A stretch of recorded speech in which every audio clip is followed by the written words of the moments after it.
Hi friends, welcome to English classes. Today we are going to discuss about present perfect tense, its uses, formation.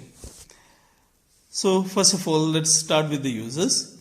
Present perfect tense is usually said in connection with the present time, and the action in the past has a result now.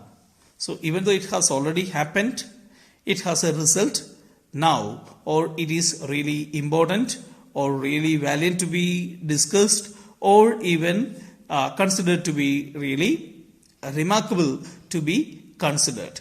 So in these cases, if you want to discuss any of these cases, usually we use present perfect tense. For example, he told me his name, but I have forgotten it.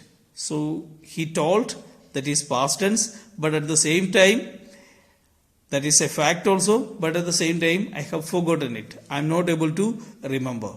So this condition is stated with the present perfect tense. Is Sally there? No, she has gone out. So now she is not here, she is out.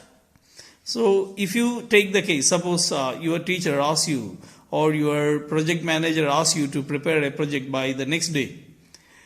So the next day you meet the person or the teacher, and by the time he or she asks the question that have you done your work, or have you done your homework, have you done your project, that means she or he wants to see it and you are supposed to produce it now.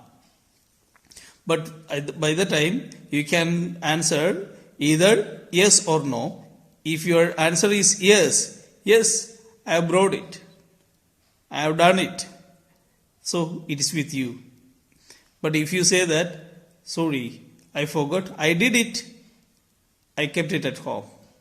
So there it is done. At the same time, it's not with you, it is at home.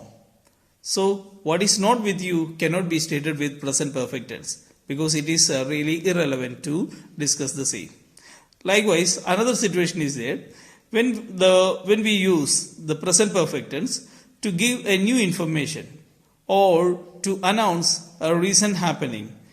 Usually, we state the same thing in present perfect tense. For example, oh, I have cut my finger because it's still bleeding.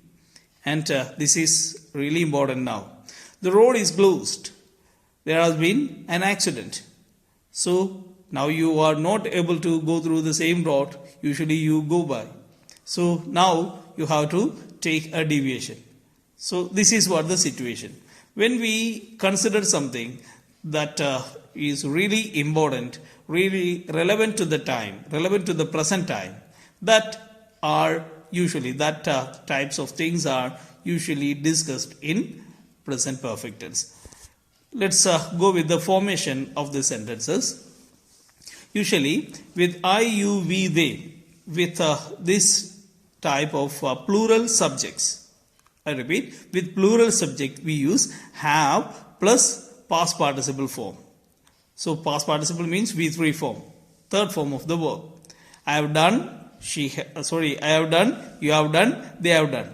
If the subjects are singular or the subjects like he, she, it, that, along with these subjects, usually we add has plus past participle. She has done, he has done, it has done. So this would be the form. If you want to make the negative, then along with the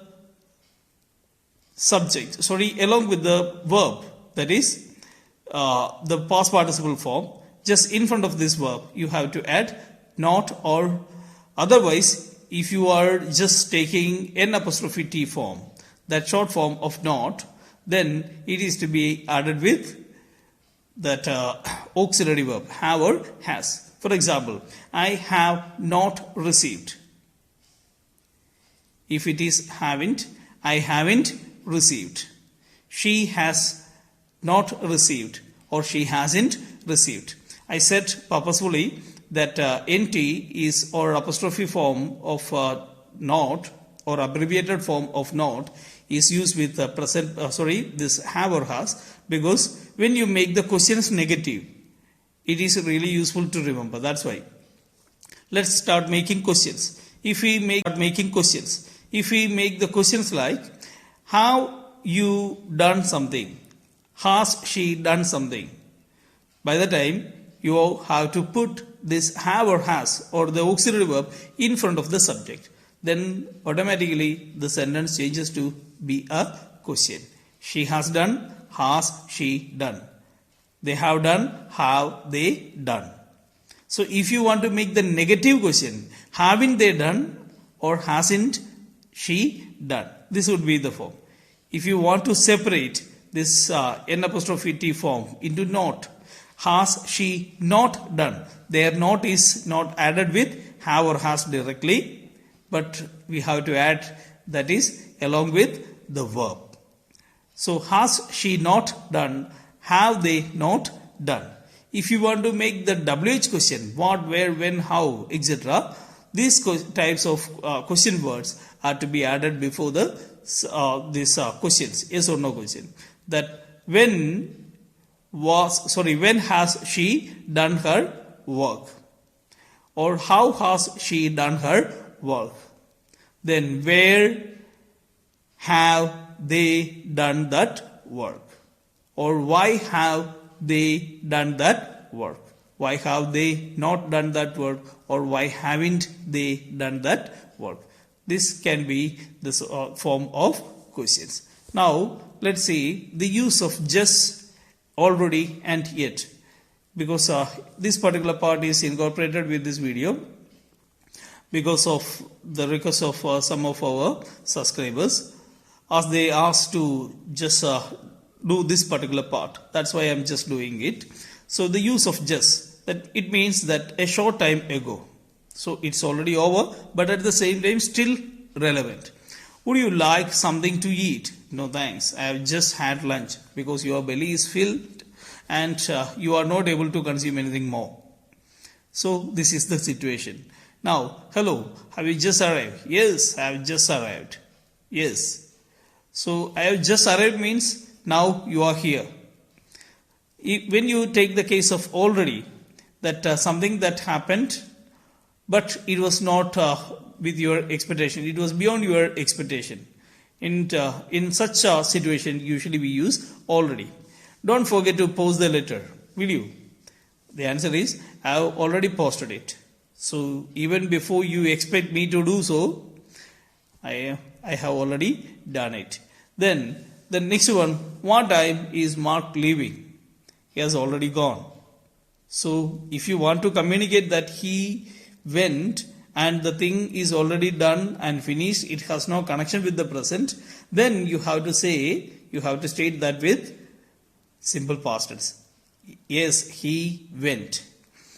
The next one, the use of yet, until now. That means till now is considered to be really relevant or important. For example, has it stopped raining yet? So still it's raining. Next one, I have written a letter but I haven't posted it yet. So two things are there.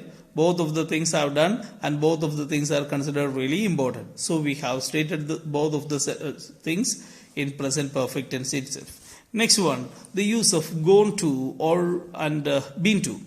If you take the case of gone to, Jim is away on holiday. He has gone to Spain. That means Jim is not here now. He is in Spain. So the next one, Jane is back home from holiday now. She has been to Italy. Now Jane is not anywhere else. Jane is not in Italy. Jane is here. So that means she went and came back. And now she is here. So this is the sense we communicate while we use been to. But at the same time, she is not here, she went somewhere else. This particular meaning is communicated with the help of gone to. So this is the end of the video. Thank you for watching this video. I'd like to wish you an amazing day. Please share, like and subscribe our channel that you may get the future videos too. Thank you.